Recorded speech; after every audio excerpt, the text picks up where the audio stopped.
can Protandim help in the management of addictive behavior?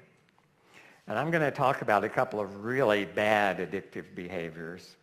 Cocaine, which I hope affects nobody in here, and nicotine, which probably has affected some of you in here. And the amazing thing for science is just in the last few years, we've learned how these things work in the brain and what they have in common.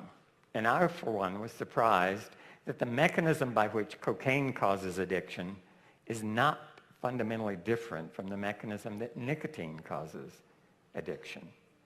And there have been other papers just published in the last couple of months that extend this, perhaps, to things like food addiction. And if you think about it, they're really not that different. The longing sensation you have for food is a survival value, because if you forgot about it, you didn't get hungry, you wouldn't eat, and eventually you'd lay down and die. So your brain has evolved to keep reminding you of what you need to do and cause you to get hungry and eat, keep your energy levels up. What this story is about is how some chemical substances, some molecules, have learned how to take control of that remarkable system to create their own sense of longing that needs to be satisfied, and paradoxically, to satisfy it acutely. Let me show you how this is now understood to work. This is a brain sliced front to back.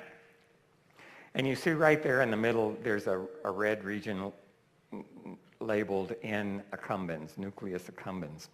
That has been designated by scientists who study these things as the pleasure center of the brain. And so it controls a lot of what you do, controls things like hunger, things like desire, and satiation from those feelings. In this particular region of the brain that I'm talking about, the nucleus accumbens,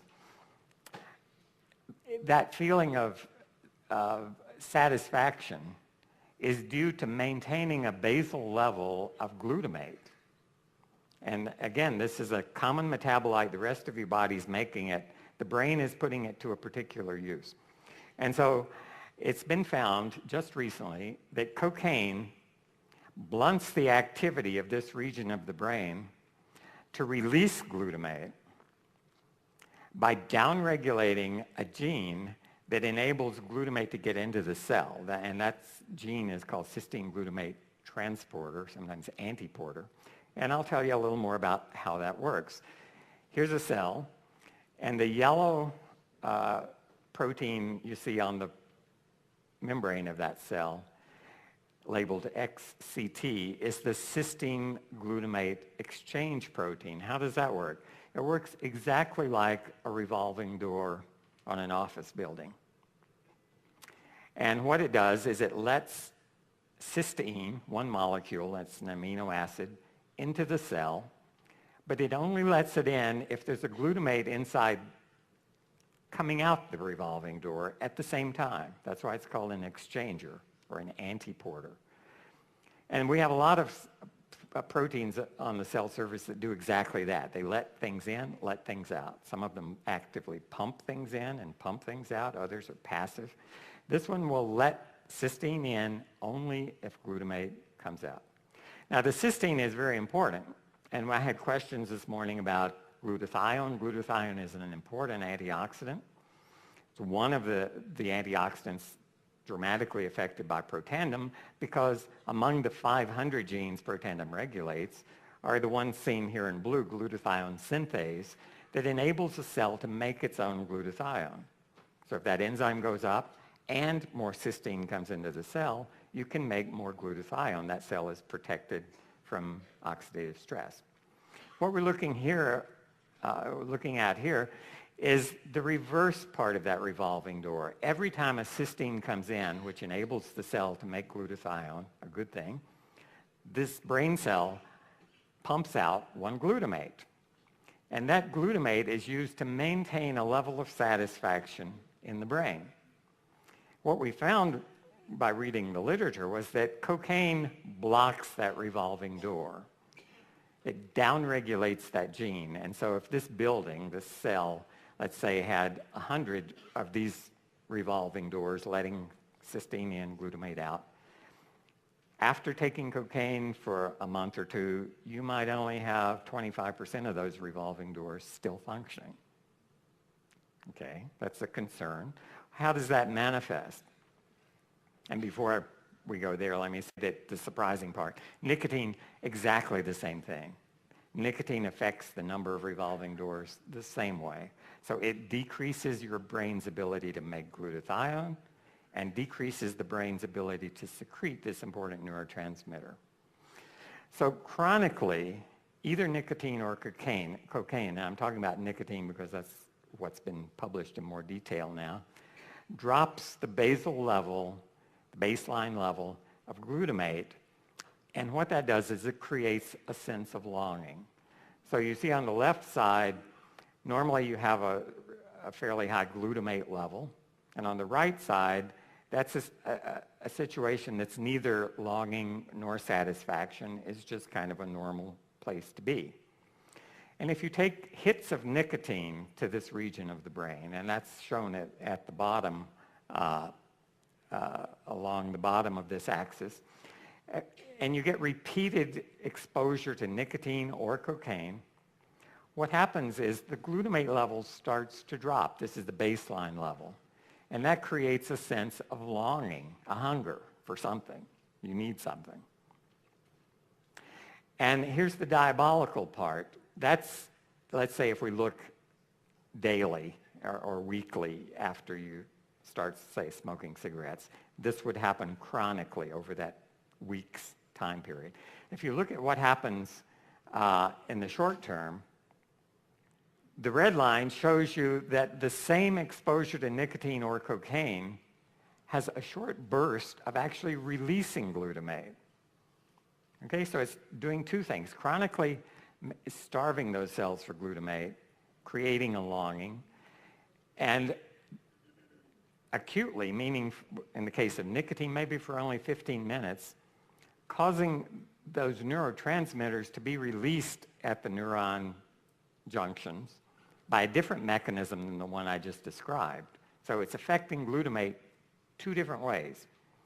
It's blocking it in the basal level, and it's stimulating it for a short time. And you can see how diabolical that turns out to be, because taking repeated hits of these substances creates a desire, and the same substance temporarily relieves that desire. So as you move down this curve week after week, your longing increases and you're dependent upon that spike to bring you back up to a level of satisfaction.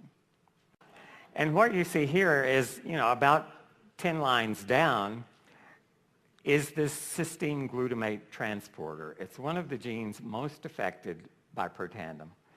And here we see that this, I think, is in brain cells. We've done it in vascular cells as well at 2 different concentrations of Protandim each. And that 6.49 is at a high concentration of Protandim. And what that means is it increased the number of those turnstile proteins 6.5-fold, 649% more in the presence of Protandim. And this is it in bar graph form, showing you first what nicotine does. And so we're starting with normal, healthy cells, normalizing their level of this turnstile protein that's causing this problem before and after nicotine. And what you can see is the nicotine really represses the expression of that protein. So the cells don't have these revolving doors. They can't get cysteine in to make glutathione. They can't get glutamate out to satisfy your brain. What does Protandim do to the same protein? It upregulates it. In this case, at a low dose of Protandim in endothelial cells, vascular cells, 250% in the other direction. And so the question raised by all of this is, can Protandim help break addictive behavior? And elevating GSH has been shown, on the one hand, to be efficacious in humans trying to break addictive behavior by increasing, or by methods that cause increased glutathione in this region of the brain. And they can break behavior to both cocaine and nicotine. We know that Protandim elevates GSH levels, and it's in part by increasing that turnstile protein. And what we found is that, or what has been found by others, is that that turnstile protein is also important in preventing this longing sensation from developing in the brain. So the turnstiles are absolutely essential. And then finally, anecdotal evidence, much of which I gleaned from you at the last Elite Academy, and a lot since then, suggests that indeed Protandim might be a useful adjunct, and that clinical trials to really prove this are probably an appropriate question for us to ask.